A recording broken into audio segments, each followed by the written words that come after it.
Yes friend, next topic हमारे पास आता है denticity and chelation. Denticity and chelation, और ब्रैकेट में आप चिलेटिंग लिगेंड भी लिख सकते हैं। Chelating ligand. अब फ्रेंड सबसे पहले देखिए हम बात करेंगे चिलेशन क्या होता है। क्या होता है, सबसे पहले हम बात करेंगे चिलेशन क्या होता है। अगर स्टूडेंट ये जो है मल्टी लिगेंड जब साइमल्टेनियसली जो है कोऑर्डिनेट होंगे मेटल से, एक या दो से ज्यादा जो है more than one donor side, मतलब एक से ज्यादा साइड पे अटैच होंगे, तो वहां पर जो स्ट्रक्चर बनेगा रिंग लाइक स्ट्रक्चर, उसे हम क्या कहते हैं, चिलेट रिंग कहते हैं। क्या कहते हैं, चिलेट रिंग कहते हैं। तो लिखिए chelation, when a multi dentate ligand simultaneously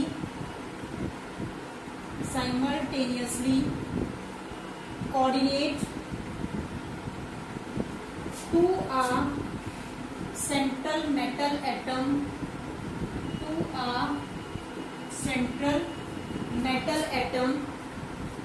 by more than one donor site atom, then a ring like structure is formed.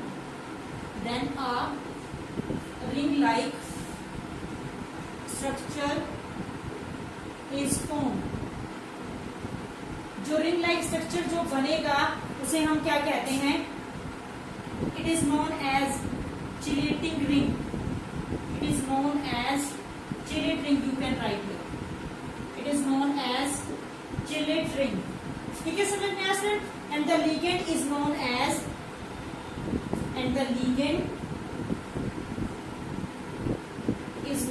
as chilating ligand. क्या कहेंगे, जो लिगेंड अटैच होंगे उसको हम क्या कहेंगे, चिलेटिंग लिगेंड कहेंगे स्टूडेंट। ठीक है, और उसके बाद हमारे पास आता है कि the number of such chelating जो लिगेंड होंगे, जितने नंबर ऑफ चिलेटिंग लिगेंड उसके साथ अटैच होंगे वो डेंटिसिटी को इंडिकेट करेंगे। तो you can write here the number of such chelating ligand indicate denticity of the ligand. Example देखिए स्टूडेंट, देखो एग्जाम्पल में हमने बात की थी बाइडेंटेट में मैंने बताया था कि दो डोनर साइड होंगी। कितनी साइड होंगी, 2 डोनर साइड। जैसे प्लेटिनम है, Cl के साथ अटैच है, ये तो सिंगल बॉन्ड के साथ इसके साथ अटैच है। अब यहाँ पर ये 2 डोनर साइड है, मतलब जो इसके साथ बॉन्ड बना रहे हैं। तो यहाँ पर कौन बना रहा है, NH2 एमाइन ग्रुप जो है इसके साथ बॉन्ड बनाएगा, यानी कि इथाइलिन डाइएमाइन। ठीक है स्टूडेंट, तो ये हमारे पास किसका एग्जाम्पल है, जो हमने किए थे ना, डाइडेंटेट या बाइडेंटेट लिगेंड, यानी कि जहां पर कितने हैं, 2 डोनर साइट हैं। ठीक है स्टूडेंट, अगर हमारे पास 3 डोनर साइट की बात करते हैं तो यहाँ पर 3 यहाँ पर डोनर साइट आ जाएंगी। ठीक है, कैसे, देखिए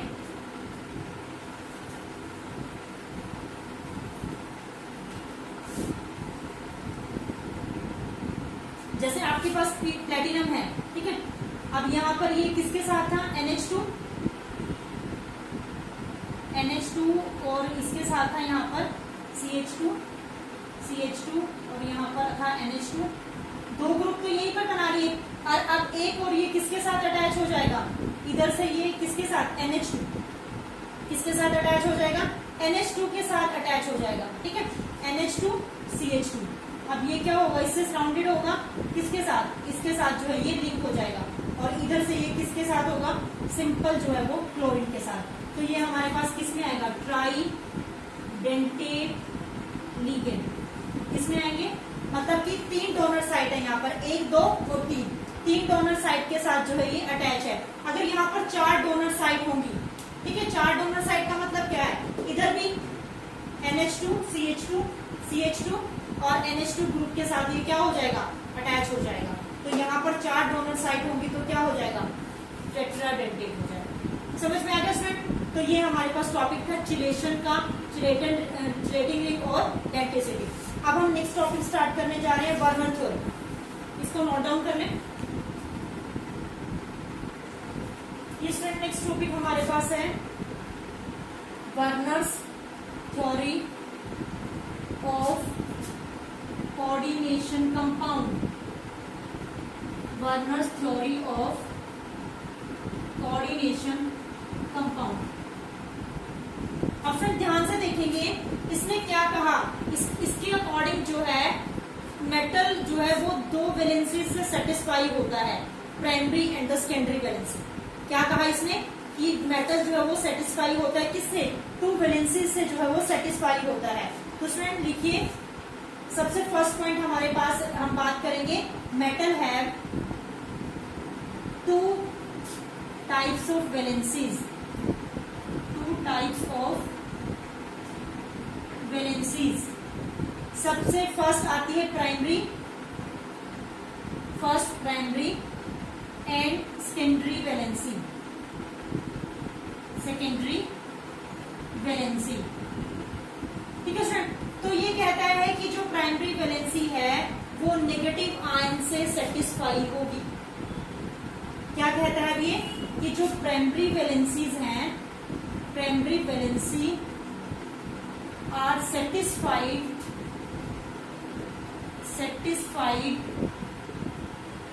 with negative ion, with negative ion, यानी कि जो प्राइमरी वैलेंसी होगी वो किससे सेटिस्फाई होगी, नेगेटिव आयन से सेटिस्फाई होगी। दूसरा कहता है कि जो सेकेंडरी वैलेंसीज होती हैं वो नेगेटिव आयन से भी सेटिस्फाई हो सकते हैं या फिर न्यूट्रल से। सेकंड क्या कहता है ये, secondary valencies either satisfied by negative ions or neutral ions। समझ में आया सबको? क्लियर हुआ? क्या कहा सबसे फर्स्ट पार्ट में कि मेटल की 2 टाइप की वैलेंसीज हैं, primary and secondary valency. Primary valency जो है वो सेटिस्फाई होगी विद द नेगेटिव आयन और सेकेंडरी वैलेंसी वो सेटिस्फाई होगी, यानी कि या तो यहाँ पर न्यूट्रल होगा जैसे वाटर है, या फिर नेगेटिव जैसे क्लोरीन है, इस टाइप के जो है आयन से सेटिस्फाई होगी। सेकंड ये कहता है स्टूडेंट कि जो प्राइमरी वैलेंसीज है आयोनाइजेबल है, आयोनाइजेबल है, जबकि सेकेंडरी वैलेंसी जो है वो क्या है, नॉन आयोनाइजेबल है। तो सेकंड पॉइंट यहाँ पर लिखेंगे, सेकंड पॉइंट क्या कहता है ये, primary valency are ionisable, ionisable, whereas secondary valencies are non ionisable.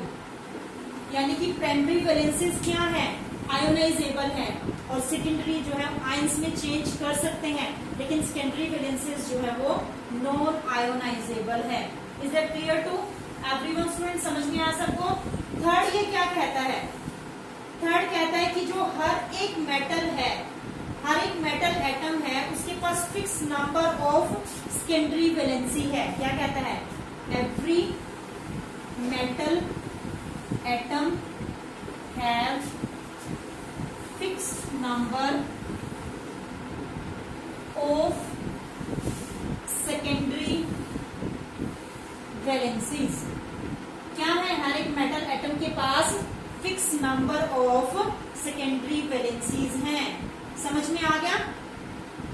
किसके बारे में बात कर रहे हैं, अबाउट द सेंट्रल एटम। किसके बारे में बात कर रहे हैं, about the central atom. Central atom के बारे में बात हो रही है यहाँ पर। उसके बाद स्टूडेंट ये क्या कहता है कि जो ये जितनी भी वैलेंसीज हैं वो जो है प्रोजेक्ट की गई है स्पेस में, इसमें स्पेस में प्रोजेक्ट की गई है किसके through, about the central atom in such a manner that these assign a definite geometry. मतलब इस टाइप से इनको स्पेस में प्रोजेक्ट किया गया है, हर एक की अपनी डेफिनेट ज्योमेट्री है। क्या है, हर एक की डेफिनेट ज्योमेट्री है। कैसे देखिए स्टूडेंट, कैसे डेफिनेट ज्योमेट्री है। अब जैसे यहाँ पर हमारे पास है कोबाल्ट, अब ये जो है इस टाइप से जो है अटैच है, चार तो यहाँ ये हमारे पास है अमोनिया के 6 ग्रुप से सराउंडेड हैं। अब अमोनिया आपको पता है न्यूट्रल होता है, न्यूट्रल है तो ये किस में आएगा, सेकेंडरी वैलेंसीज में, और यानी कि हम सॉलिड लाइन को रिप्रेजेंट कर रहे हैं सेकेंडरी वैलेंसीज से, ठीक है, और जो डॉटेड लाइन है उनको रिप्रेजेंट करेंगे हम प्राइमरी वैलेंसीज से। तो यानी कि यहाँ पर हमारे पास क्या होंगे, Cl ग्रुप जो है वो अटैच होंगे, यानी कि Cl dotted line represent primary valency,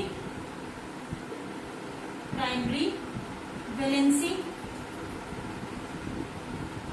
solid line represent secondary valency, secondary valency. समझ में आया स्टूडेंट? तो ये हमारे पास क्या है, वर्नर थ्योरी है। एक पॉइंट और कहते हैं स्टूडेंट कि जो न्यूट्रल मॉलिक्यूल है एज वेल एज जो हमारे पास कोऑर्डिनेटेड है सेंट्रल मैटर में, वो सेम ही ऑर्डर में जो है उसके साथ अटैच होगा, सेम ही ऑर्डर में। जैसे ये है सेम ही ऑर्डर में, 2 अमोनिया इधर है 2 अमोनिया इधर है, तो इनका ऑर्डर क्या रहेगा, सेम ही ऑर्डर रहेगा, मतलब एक रेगुलर फैशन में। यानी कि आप यहाँ पर लिख सकते हैं, 4th इसको नोट डाउन कर लिया। उसके बाद हम 4th पॉइंट देखिए, 4th पॉइंट क्या है हमारे पास, neutral molecule, neutral molecule as well as ions. किसके बारे में बात करें, neutral molecule as well as ions are coordinated,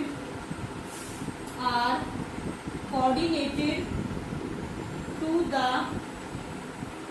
central metal atom through a coordinate bond. या कोऑर्डिनेटेड हमने लिख दिया central metal atom in the same fashion, in the same fashion. जैसे कि हमने देखा क्लोराइन, क्लोरीन है डॉटेड लाइन से रिप्रेजेंट कर दिया, अमोनिया को जो है सॉलिड लाइन से रिप्रेजेंट कर दिया। तो स्टूडेंट ये हमारा टॉपिक था आज वर्नर थ्योरी का। उसके बाद कल हम नेक्स्ट टॉपिक स्टार्ट करेंगे। Thank you and have a nice day.